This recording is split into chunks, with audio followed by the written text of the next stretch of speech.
My name is Paul Mower. I hope everybody can hear me fine. Victor Alpha 6 Mike Papa Mike. And I'm going to talk just a little bit about my history in amateur radio. Some of you may have seen my presentation, but my experience with amateur radio actually began here. This is glacier spilling over the continental divide.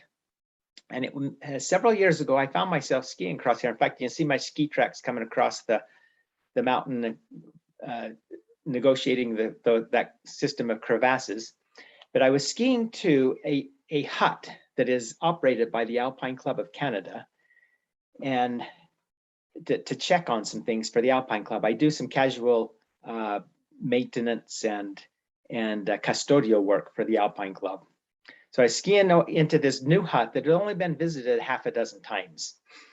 And it was minus 30, middle of the darkest days of winter, cold as all get out. And we had been, and this is a new hut, so the route had not really been published. And so I'd been wandering through the mountains for about 12 hours, completely exhausted, really cold. When I got to this new hut, I walked up on those steps, went to open the door, and it was locked. They had forgotten to give me the code to that hut.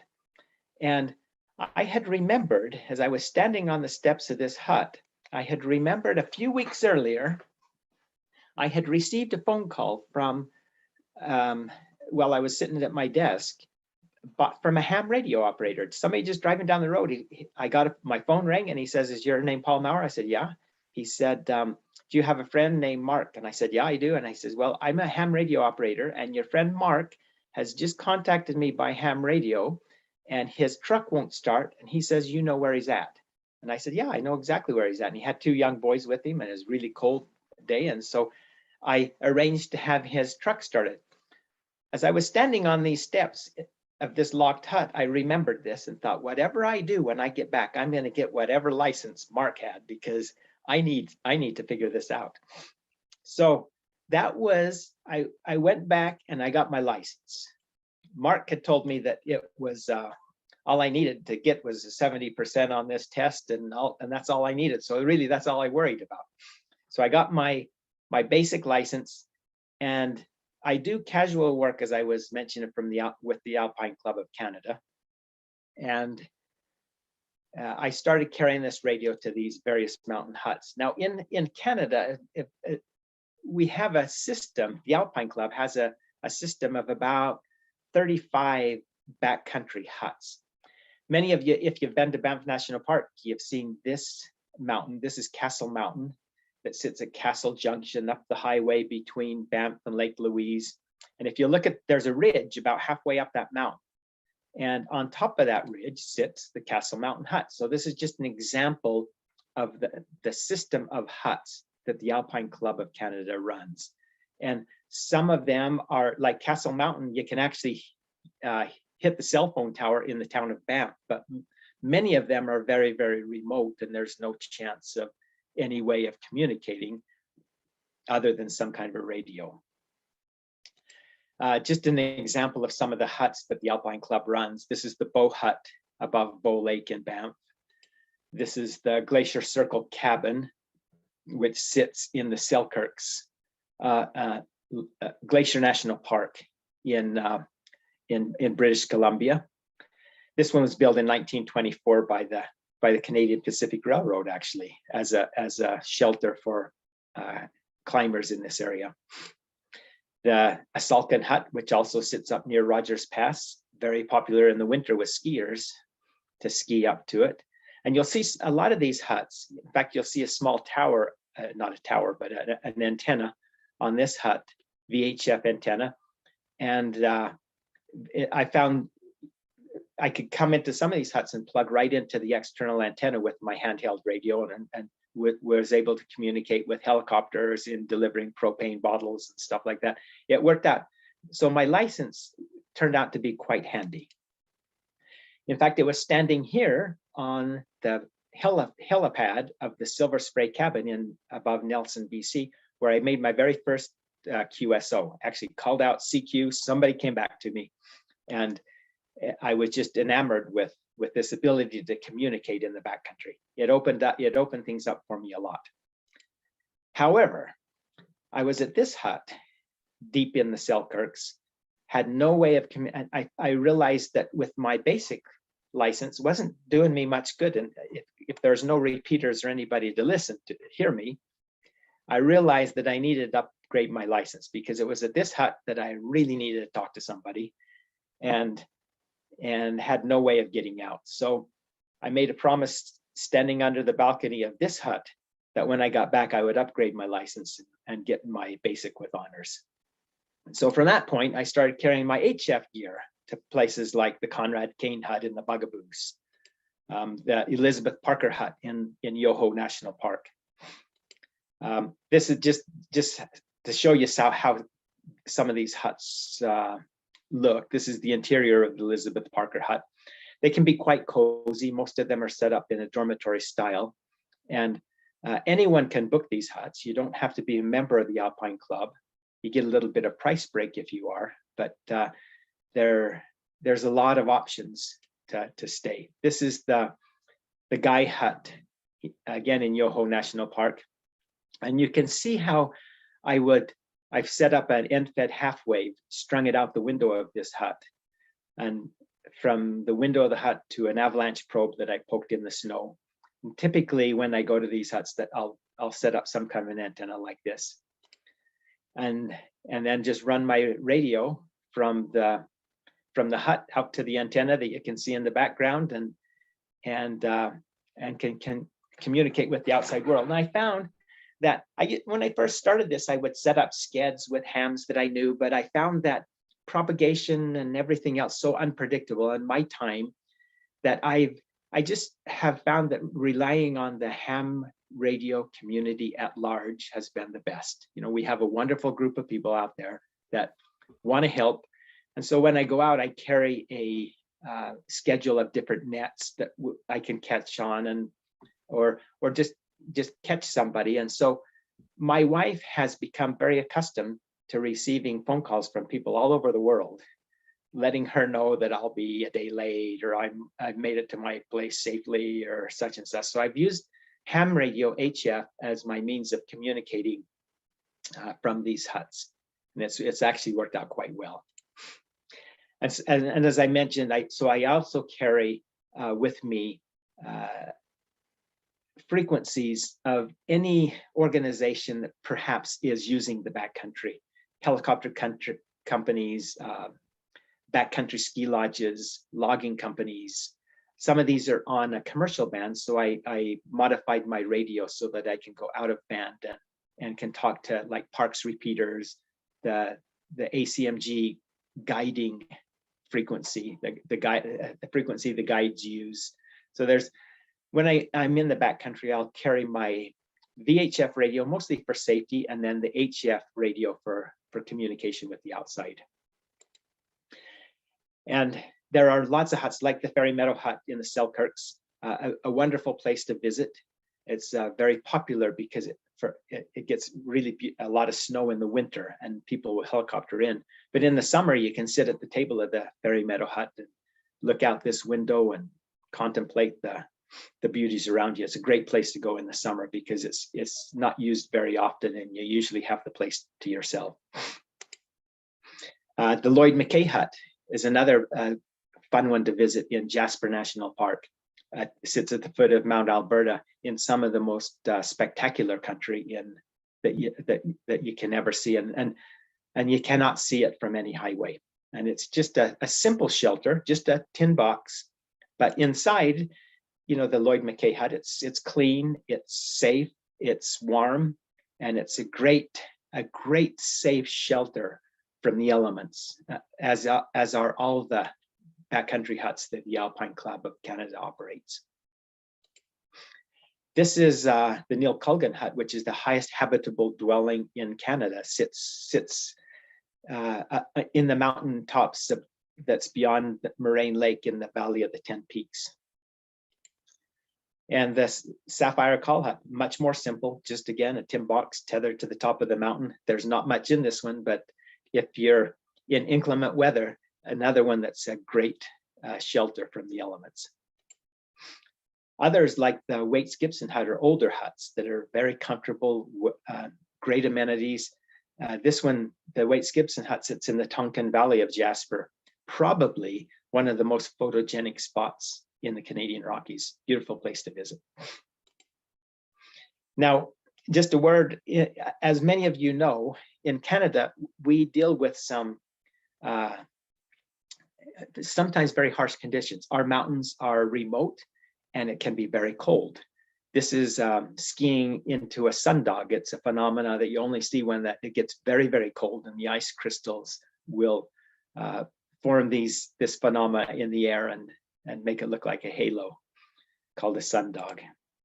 This is a trip into one of the huts with a fellow ham, VE6 RMS. Another very cold day. So we deal with cold, inclement conditions in Canada. And we deal with remoteness and sometimes whiteout conditions like this, where this is all you see for maybe the entire day. So navigation becomes important across the mountains and across ice fields and so forth. Also, we have bears. You know, we have wildlife that it can be dangerous, and we have to take precautions to keep ourselves safe as well. But if we do these things, we're very blessed because we happen to live in the most beautiful country in the world. And we have things that if we're willing to travel out and to see some of these sites, we have some of the most beautiful places that exist anywhere on Earth. It's places like, this is high in the mountains of Jasper National Park. Now, when I got interested when I got my license, many people started saying, well, you need to get involved in Summits on the Air. And so eventually I located the people in Alberta who do Summits on the Air. And at that time, we had the very first mountain goat. He had received 1,000 points activating in Alberta, and when you get 1,000 points for Summits on the Air, then you become a mountain goat. That's the award you get. So I contacted him and asked to go out with him on a SOTA activation. Now, the way it works, Summits on the Air, it's I describe it as a pointless hobby because it's you haul your radio to the top of a summit. You have to make 4 contacts, anybody in the world, and then you get points for that summit. And in Alberta, we have about 1,200 summits. There will be more added here shortly. British Columbia has 1,400, but they have literally thousands that will be added in the future as well. So we have in Western Canada, we have probably more summits than probably anywhere in the world. It's just a tremendous opportunity for those of us living in Western Canada to do Summits on the Air. My typical station will be like this. I'll carry a KX2. I find that in our latitudes, an amplifier just makes it more fun. So I will use, if it's just a day trip, I'll haul up an amplifier such as this and bump my 10 watts up to about 40 watts. And it's easier to make contacts. And sometimes in the remotest locations where there's no ability to self-spot, that is to let other people let them know where you are. In Summits on the Air, there are activators, those that go to the top of the mountains and activate the summit, and chasers, those that are at home watching the website and chasing activators. And it's beneficial if I can spot myself so that the chasers know what summit I'm on and what frequency I'm on. But quite often in our Canadian Rockies, we don't have that ability. And so having a little extra power and to be able to break into a conversation, maybe asking somebody to spot for me or just to make the contacts without being spotted is sometimes helpful.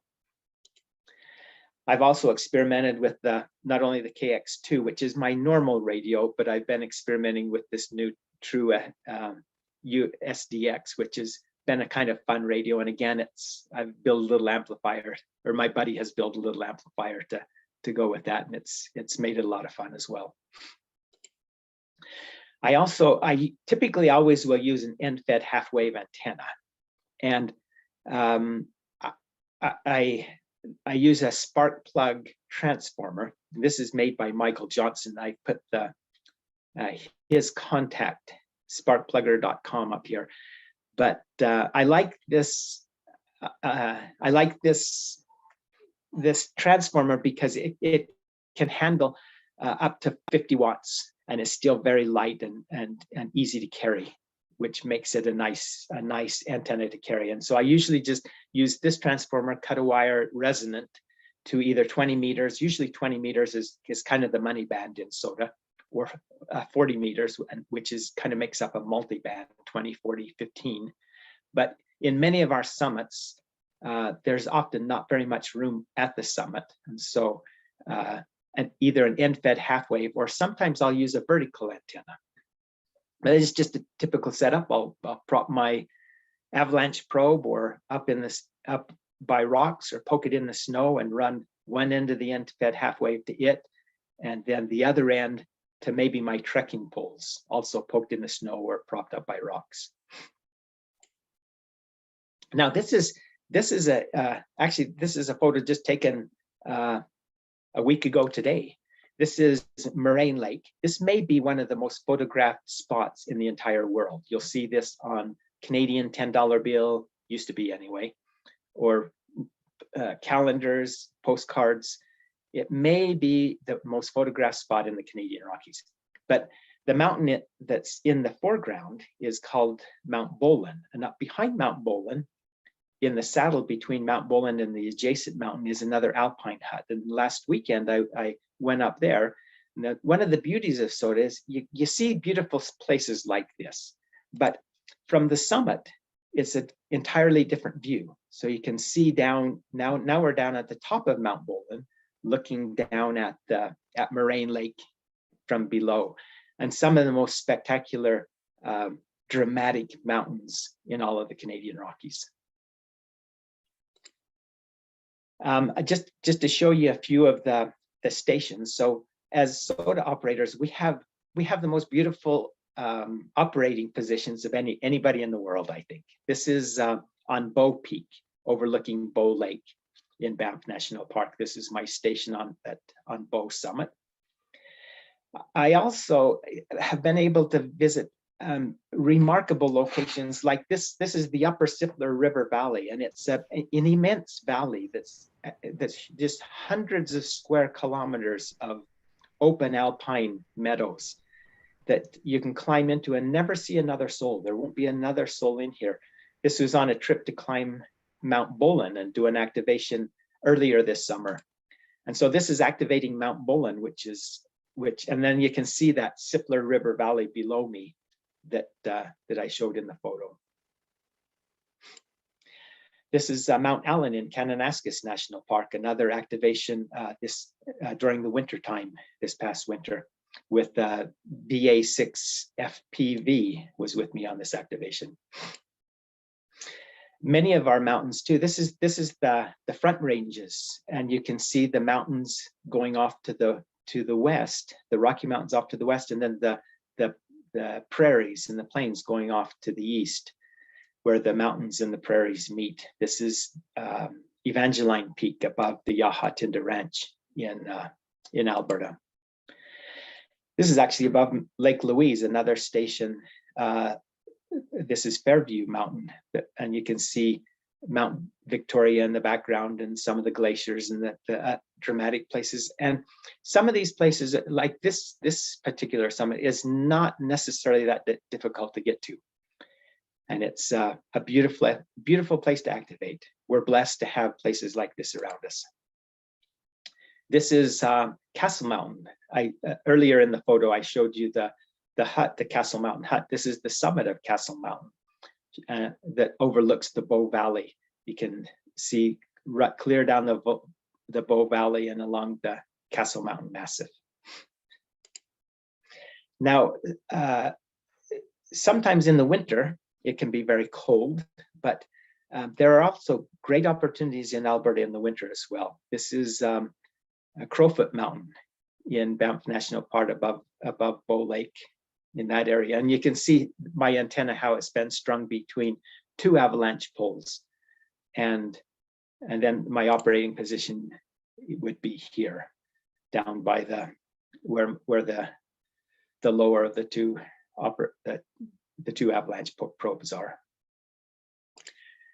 When I am in an area where there's not enough room at the summit, or whether there's a lot of snow, I've made this, I sometimes use a vertical antenna. And so I'll attach my feed line to one end and a vertical antenna to the other side. And then those 4 leads are for ground planes. So I'll throw out 4 ground planes, and it makes a fairly effective vertical antenna where there is no room at the summit, or when it's more convenient just to use a vertical antenna. And this shows how the vertical antenna is set up. So it's actually a diamond vertical antenna attached to that attachment, which attaches to my trekking pole, poked upside down into the snow, and the ground wires, the ground plane, 4 ground plane wires thrown off in the snow in different directions. Now this, let's see if this will play. This will give you just a quick example of how this works. And I'll turn the volume up. I'm not sure this will work. Let's try it.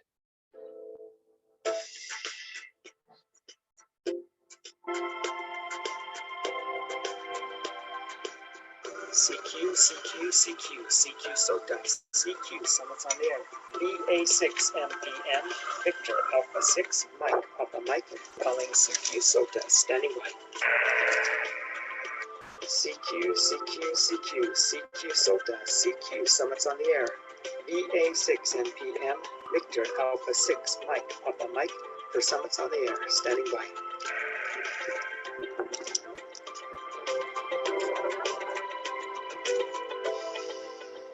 Calling CQ and standing by. This is 927 Norway, Quebec 7 radio. Norway, Quebec 7 radio from Victor Alpha 6, Mike Papa Mike. You are coming in at a 5 by 9 USL. 0 Mike, November Alpha. 0 Mike, November Alpha. Whiskey 0 Mike, November Alpha. You're coming in at a 5 by 7 QSL. So we're at the summit of Mount Helena in Banff National Park, Canada. We're doing a summits on the air activation. You can kind of see Paul back there connecting to people from Kansas, Quebec, California. This summits on the air thing is a ham radio thing. So when you cross a mountaineer and a nerd, my friend Paul, is what you get. It's actually pretty fun. Either way, it gives you a reason to get to some summits and enjoy some of the scenery.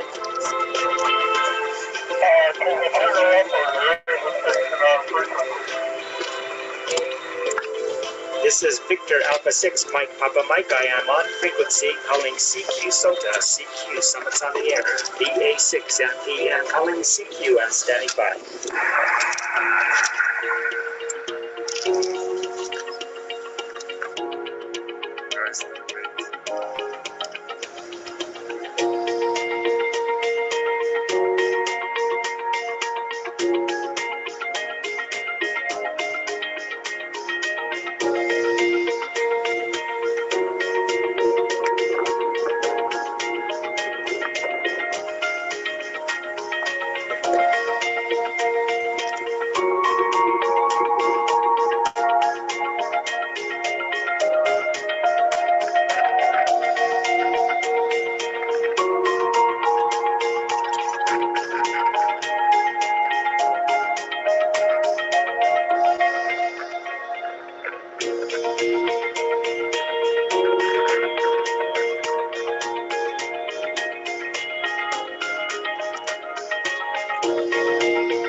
CQ SOTA, CQ summits on the air. VA6 MPM, Victor Alpha 6, Mike Papa Mike calling CQ for summits on the air and standing by. Summit to summit, go ahead. Thank you. Mike 206, Echo 39, summit to summit. Kilo 6 Echo Lima. Elliot, thank you very much for your call. You're coming in at a 5x9. 5x9 QSL. QSL, you're 507. Thank you very much for that contact. You have a very good day, Elliot. 73. 73. Kilo 6 Yankee Kilo. You're coming in at a 5x8. 5x8 QSL. 5x8. You're 5x5. 55. 55. Good to hear you again. Okay, 6YK. This is a really tough summit. This is a very, this is miserable conditions, and I spotted wrong. But thank you very much for your call. 7-3. CQ SOTA, CQ Summits on the Air, VA6 MPM, Victor Alpha 6, Mike Papa Mike calling CQ and standing by.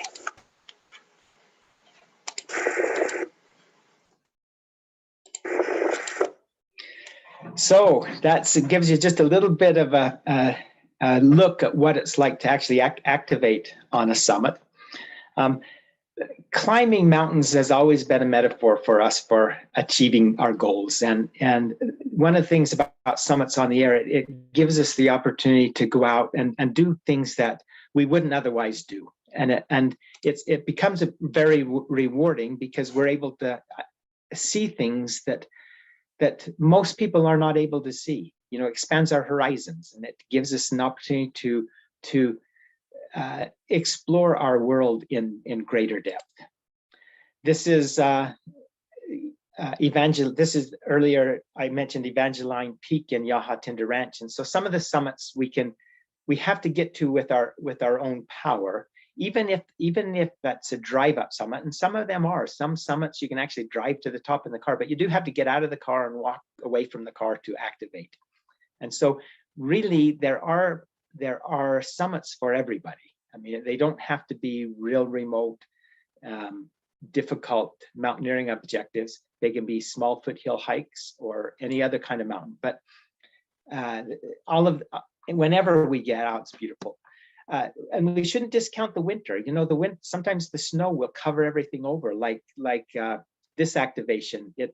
A winter ascent is actually easier than a summer ascent because we can ski up and follow the gentle contours of the hills and ski right over the top of all the obstacles that we would be walking and stepping over in the summertime. And with the modern equipment that we have for alpine touring skis, you put skins on the bottom of your skis and you can actually walk up fairly steep inclines. And then, of course, the big advantage in skis is coming down. I mean, the first time you're able to ski down a summit without having to walk, it really changes your view of things. One other great thing about Summits on the Air that I love is that it's an international activity. It can be countries all over the world are participants in this activity. This is a trip I took a couple of years ago to Japan. Have a day off that I can take some time and so I can activate. This is Rakodate, a mountain in the island of Hokkaido in Japan, and on an activation attempt. And then I have a brother in New Mexico who works for the Game and Fish, and I went down with him this past summer to help transplant some ptarmigan that were trapped from the mountains of Colorado into the Pecos wilderness of New Mexico. And it happened to be right below a SOTA summit. So I was able to help him haul ptarmigan up to the Alpine region and then take a few minutes to activate the summit while I was there.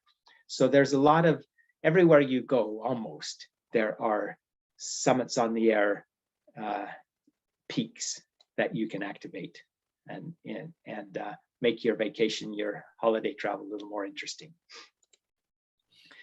But it's hard to beat what we have in Canada. This is South Totem Peak in Banff National Park, and you can look down upon all the famous lakes along the ice-filled parkway that you see from the highway. You can look down and see them all from the same photo, clear from Hector Lake, clear up to Peyto Lake and Waterfowl Lake and beyond, Chevron Lake, lakes that you see from the highway that are photographed regularly. You can see from the tops of these summits.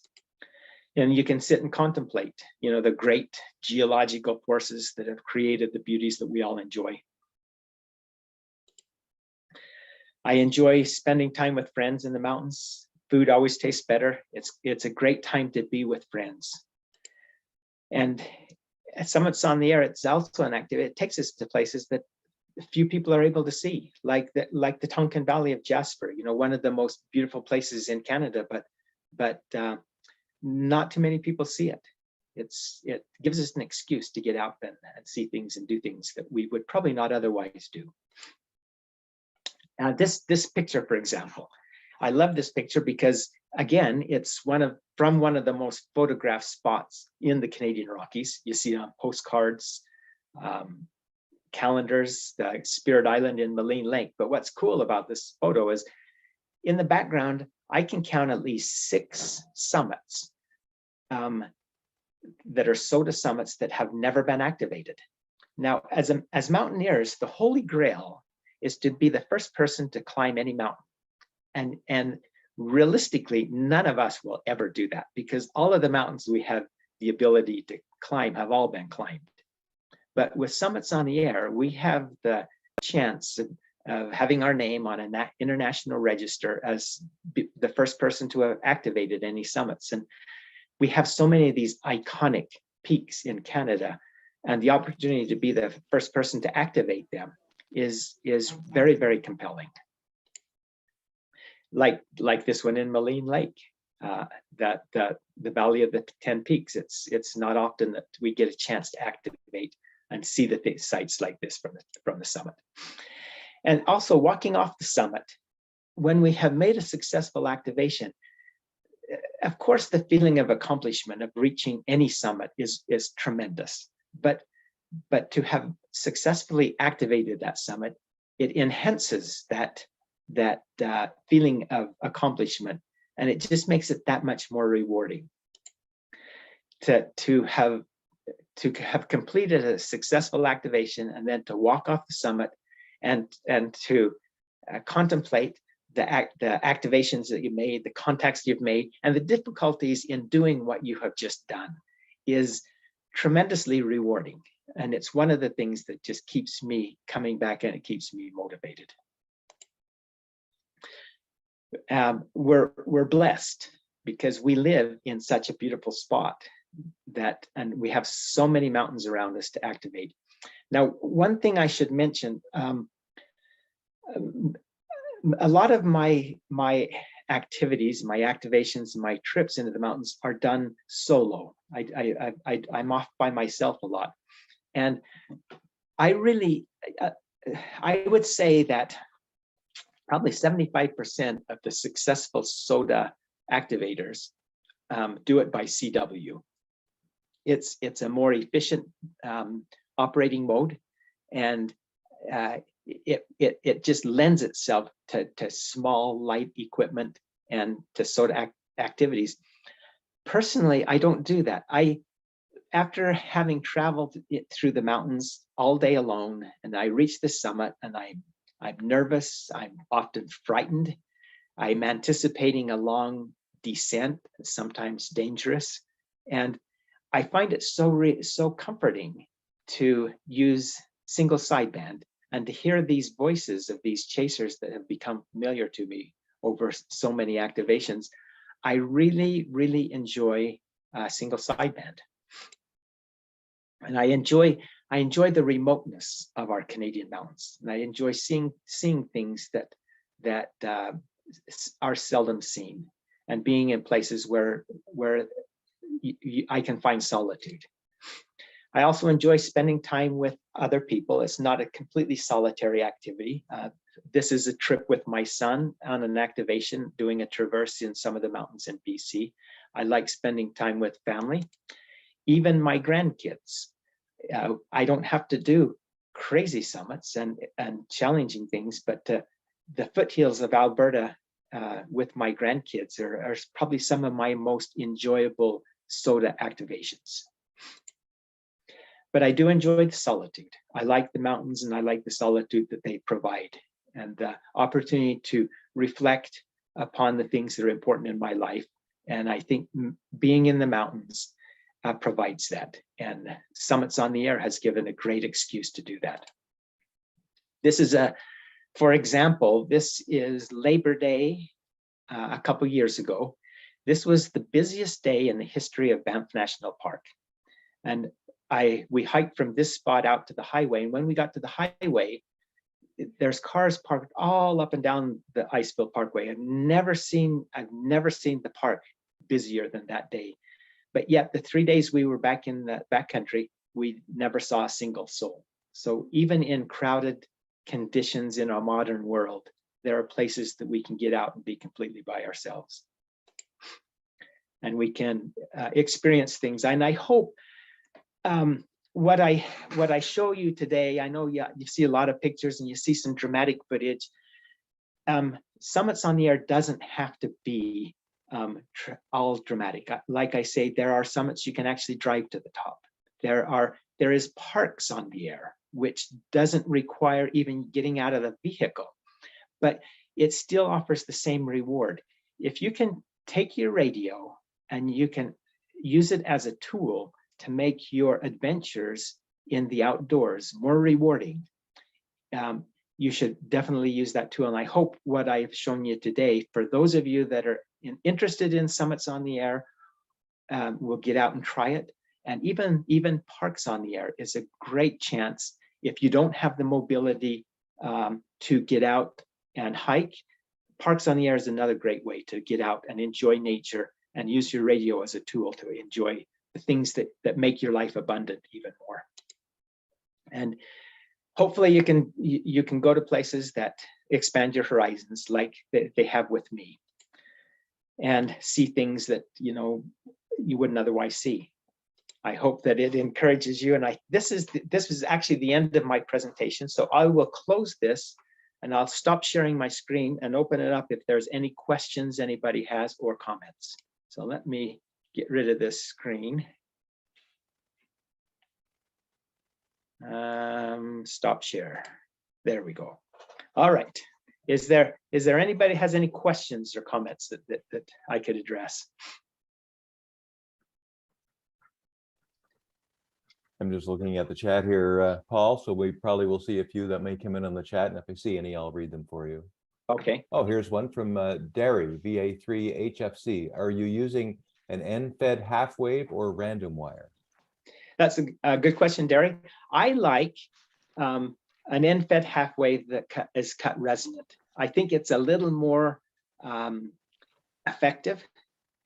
I think we have less loss. However, a lot of SOTA operators do use a random wire. I personally like to cut my antennas resonant and not have to worry too much about tuning them when I go up. And I think I learned that from guys. Maybe it's just a habit I've learned from guys that don't have antenna tuners. Very good. That was a wonderful presentation, Paul. Some more questions may come in, and people can feel free to raise their hand or unmute themselves and ask them directly. Well, just wonderful. Here on PEI, I just have to say, we don't even qualify normally for a SOTA mountain because we have nothing that's 150 meters high. Our highest mountain is 141 meters, but one of our intrepid hams here wrote to the College of Cardinals of SOTA over in the UK and got special dispensation for a couple of peaks, if you want to call them that. Yeah. Well, one of which is named Glen Valley of all things. Anyway, go ahead. Well, that's excellent. But it's not unlike Saskatchewan. Now, if every association, there's no attempt to make this fair, right? I mean, this point system, it's an activity. This is not a contest. It's just something that we all go out. So you take Saskatchewan, for example, next door to us, and every association, the way the point system works is they take the lowest peak, the base, to the summit of the highest peak, and then they come up with a 10-point range between the two. So you take a place like British Columbia, where you go from sea level to some of the highest mountains in Canada, and you have some tremendous disparity between those points. Now, Saskatchewan is again like PEI, it's a prairie.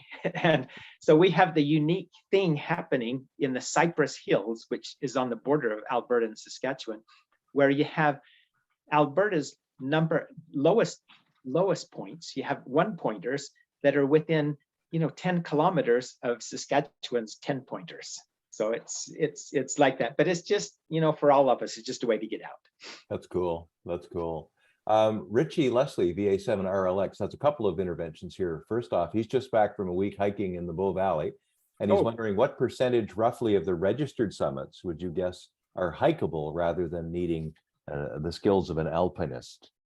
Well, along the Bow Valley, there's a lot of what I would call tourist trails.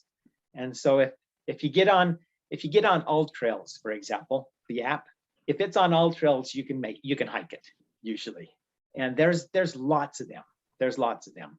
So there's along the Bow Valley, there's a lot of them, but you do have to be careful. And I would recommend visiting activators to get on the SOTA website and choose those summits that are activated more frequently.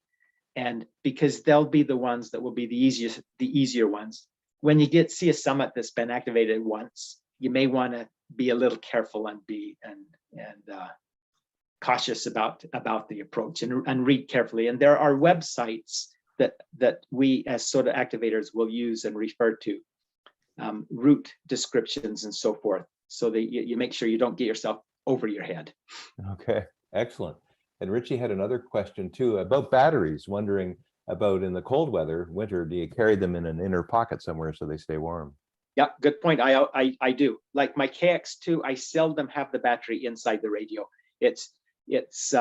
I've become in the habit of carrying it outside the radio, because in the winter I'll have it in my pocket rather than in my backpack. Okay. And Andy asked another battery question. Do you have a particular type of chemistry of battery that you would prefer, weight versus longevity? Or? Yeah, I do. The lithium ion is great. And like my KX2 comes with lithium ion, but the lithium iron phosphate is a much better battery. And you can use a 4-cell lithium iron phosphate battery, and it'll give you just about 12 volts, and it works really well. And it gives better power, a better discharge slope, and I think it holds up in cold weather a little better as well, and it handles more charges. It's a good battery. So the lithium iron phosphate is the one that most SOTA guys are going to. However, lithium ion works also equal as well, and they're both lighter weight than obviously lead acid batteries and so forth. So definitely. VE6NGK is in with a question. I'm not sure exactly what direction it is. With the present sporadic condition, how do you plan ahead to make your SOTA activation more rewarding? I presume they mean propagation.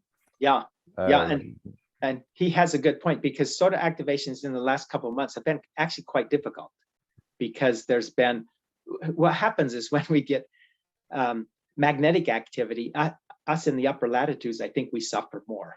And it can be a problem. The key thing is being able to spot yourself, though, because when you're on a summit, you have perfect ears. You can hear everything, and you have chasers. If the chasers know you are there, then they know that you don't have much power, and so they'll listen to you really well. And actually, you can be very effective as long as you can spot yourself. So when the conditions are really tough, I try to stay on summits where I am sure I can spot myself. I try not to get too remote. Mm-hmm. And I think that's probably the best way, because if you can spot yourself, you can almost guarantee to have a successful activation. Very good. Excellent. Gary, VA3HFC, says you showed an amplifier. What model was that? That one is actually a very common amp among SOTA activators, and I think they call that the MXP50, or it's a Chinese made amp.